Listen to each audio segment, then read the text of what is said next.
Assalomu alaykum hammaga.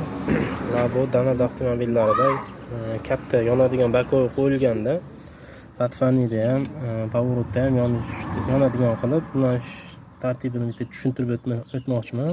Bu video bilganlar uchun eslatma, bilmaganlarga foydali lifehack bo'ladi deb shu videoni olyapsiz, xudo xolasa.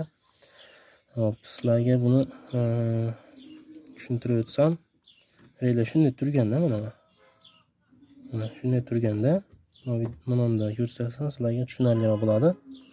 Hop, mana 85 oyog'i platformadan tok kelish bo'ladi. 86 oyog'i pavorotdan kelish bo'ladi. Pavorot tok. O'ng tomonniki bo'lsa o'ng tomonnikini ulasizlar, chap tomon bo'lsa chap tomonnikini ulasizlar. Platformaga bo'laveradi. Shunday ulab qorasizlar bitta qilib.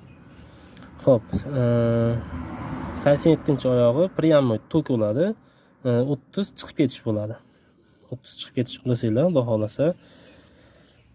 Bakovul pavorot yoqqanda pavorot, platforma yoqqanda platformaga aylanib yon beradi, xudo xolasa.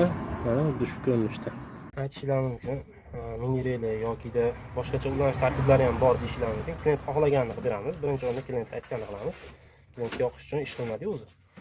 Mini relay keladigan bo'lsak, mini relayimiz tugab qolganida, agar mabodoga egasi aytsa, keyin mini relay kelgandan keyin uni almashtirib boramiz. Xudo xolasa, imkon bo'lsa, u mini relayda ham ulanish tartibini ko'rsatib o'tamiz. Bu video foydali bo'ldi deb umidamiz. Xudo xolasa, foydali bo'lgan bo'lsa, like bosib, do'stlarga jo'natib qo'yasizlar. Yokida bunaqa shogirdlarga jo'natib qo'yasizlar. O'rganyapsizlarmi? Ha. Yaxshi tushunmagan bo'lsanglar, mana shu videoni oxirigacha ko'rib olasizlar, qayta.